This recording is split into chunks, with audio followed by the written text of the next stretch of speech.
ક્યાં એલા કપા વીણતા હતા હું? હા કપા તો વીણતા હતા પણ ઓલું મામા કડદો કે ઈ શું છે ઈ કે કડદો? સિટીમાં વાળાને કોઈને ખબર નથી કડદો એટલે હું. એલા ભાઈ આ કડદા ઉપર તો આખો કાયદો બનાવવાનો છે હવે. આખો દેશ વિદેશમાં કડદો પહોંચ્યો ને તમને ખબર નથી કડદો એટલે હું? ના સિટી વાળાને કોઈ નથી ખબર.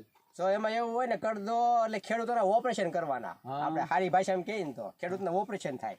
પેલા કપા તમે અહીંથી વીણો, પછી આને માર્કેટ યાર્ડમાં તમે એમ થાય કે હાલો ભાઈ આ તો બહુ સરસ કપા છે, હું માર્કેટ યાર્ડમાં વેચી આવું. દિવાળીની સિઝન આવે છે એટલે દિવાળીની આગળ ઉપર છે. દિવાળીની સિઝન આવે ને એટલે ખેડૂત એમ થાય હાલ ને ભાઈ જવા દે ને, ટ્રેક્ટરનું ભડું ભરીને જાય, આખું ભડું ભરે. શું ભરે? ભડું. ભડામાં ખબર ને? હા. આમાં નહીં ખબર હોય કોઈને પાસે. ભડું એટલે ટ્રેક્ટરની લારી હોય ને, લારી તમને કહું આખી આખી ભરી હોય ઠેઠ લગી. સામે એટલો કસરી કસરીને લઈ જાય ખેડૂત કે ઝાઝા પૈસા આવશે એમ. એટલે પછી માર્કેટ યાર્ડમાં પોગે એટલે હરાજી આવે. હાલો 5 રૂપિયા, હવા 5, હવા 6, હવા 6, હવા 7, હવા 7 એમ કરતા તમને કહું 1450 પોગાડે. 1450 પોગે એટલે કે જવા જો હવે આપણું કે જીન આવ્યું છે, કે સિમરન આવ્યું જીન, કે ત્યાં જવા જો કે એટલે સિમરન પાછું અહીંથી થતું હોય 15-20 કિલોમીટર. ખેડૂત કે કાંઈ વાંધો નહીં, હવે 1445 આવ્યા છે, પછી આવ્યા છે, હાલો નહીં કે આપણે જવા દઈએ જીને. એ કે ખેડૂત જાય જીને, ત્યાં નાખવા જાય એટલે થોડોક ઉતરે કપા, 4-5 ગાડી ઉતારે ને ત્યાં પછી ત્યાંથી કોક આવા મારી જેવા હારા કપડાં પહેરીને ઈન બીન માર્યું હોય અને એક ભાઈ આવે આમથી હાઈલો આવતો હોય આખોથી, એ આવે એટલે સડી જાય માથે. એટલે મજૂર ઉતારતા હોય ને કે ઉભા રહ્યો કે ઉભા રહ્યો કે ઉતારવા ન દે, આ હોય કે આ હારા માલમાં નખાય કે હારે કસરું. એટલે ખેડૂતને તેમ જ લાગે કે આ કપા આપણો કસરું હોય આવો હોય કે તમને ધોળો બાસકા જેવો, પણ એ કે આ કસરું એ કે આમાં ન નખાય એમ.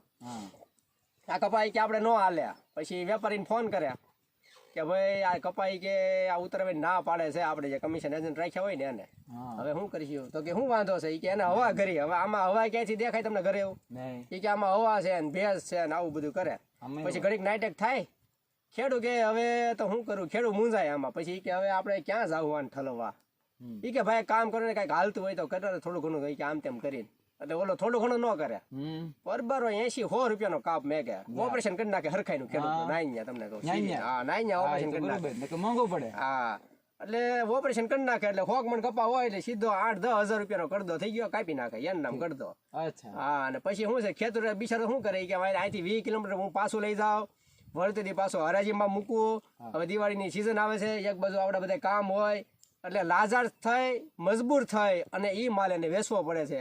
કોઈ માલ પછી દિલથી કોઈ નથી વેચતો ખેડૂત, મજબૂરીના હિસાબે એને માલ વેચવો પડે છે. કારણ કે દિવાળીની સિઝન આવતી હોય, લોકોને પૈસા દેવાના હોય, કોઈકના ઘરે કાંઈક મહેમાન આવે અને હાસવાના હોય, ખિસ્સામાં કાંઈ ઘરે કાંઈ હોય નહીં, એટલે આ એક મજબૂરી હોય.